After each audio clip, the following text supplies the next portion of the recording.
नमस्कार मैत्रिणींनो, मी विजया विजू होममध्ये तुमचं स्वागत आहे। आज आम्ही चाललो आहोत मान्सून ट्रिपसाठी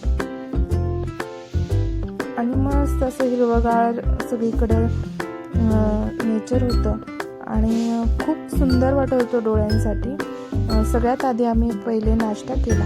आम्ही मस्तपैकी मिसळ खाल्ली, खूप छान होती टेस्टला मिसळ आणि सगळ्यांना खूप आवडली। त्यानंतर आम्ही पुढचा प्रवास चालू केला। तसा पुण्यापासून 1.5 तासाच्या अंतरावरच आहे। छान असे सगळीकडे तिथे धबधबे वगैरे आहेत, मस्त वातावरण आहे। सगळीकडे धबधबे असल्यामुळे खूप गर्दी होती। शनिवार होता त्यामुळे शनिवार रविवारच्या दिवशी खूप गर्दी असते धबधब्यांना। छान असे फोटो सिनरी खूप सुंदर होती। आम्ही सगळ्यांनी सुंदर असे फोटो काढले तिथे आणि तिथे भात लागवडीचं काम चाललं होतं आणि सगळीकडे शेतांमध्ये काही ठिकाणी भात आला होता, काही ठिकाणी लावत होते।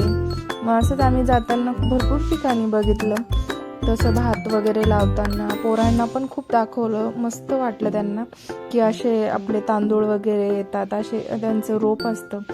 आजकाल मुलांना दाखवणं खूप गरजेचं झालं आहे। मग असं आम्ही धबधब्याला गेलो होतो। त्या धबधब्याचं नाव होतं बेंदेवाडीचा धबधबा आणि छान असा रोड होता। आम्ही सगळे चाललो होतो एन्जॉय करत आणि रेवा सगळ्यात पुढं होती। तिला खूप मजा येत होती पुढं, त्यामुळे ती सगळ्यात पुढं पळाली। पप्पांना वगैरे सगळ्यांना म्हणत होती चला चला लवकर चला। आणि दुपारची वेळ झाली होती, ॲक्च्युली आम्हाला लेट झालं होतं निघायला, त्यामुळं दुपारी 11-12 वाजले होते आम्हाला तिथं पोचण्यासाठी। आणि छान असं निसर्ग होता तिथं आणि खूप साऱ्या गोष्टी अशा नवीन नवीन झाडं होते आणि इथं छान असं हे काहीतरी केलं होतं निसर्गात, म्हणजे काही कळालं नाही पण खूप सुंदर असं केलं होतं ते।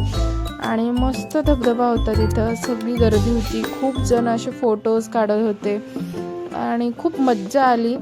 आणि हे तिथे वरती धबधब्याच्या मध्ये असं होतं एक जागा, तिथं गेले होते फोटो काढायला आणि खूप वरून पाणी पडत होतं, खूप जोरात पडत होतं आणि सगळे म्हणजे ओरडत होते, मज्जा करत होते, काही रील्स काढत होते तिथं आणि भरपूर असे फोटोज काढत होते। नंतर ह्यांनी आणि दाजी आणि रेवांनी भात लागवड केली। त्या दादांना विचारलं आम्ही लावू का म्हणून, तर त्यांनी छानपैकी आम्हाला वेलकम केलं, या म्हणून तुम्ही पण लावा।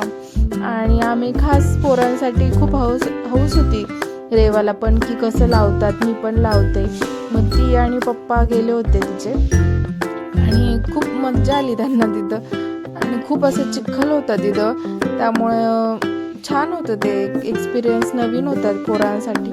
अशा ॲक्टिव्हिटी ॲक्च्युली आपण केल्या पाहिजेत। मग येताना तर खूप त्यांची गंमत आली, चिखल होता आणि खूप म्हणजे आम्ही हसलो तिथं की जाताना त्यांना मज्जा वाटली, पण आता येताना कसं काय करणार। व्हिडिओला लाईक करा, शेअर करा आणि हसू विचार वाचा, मस्त राहा।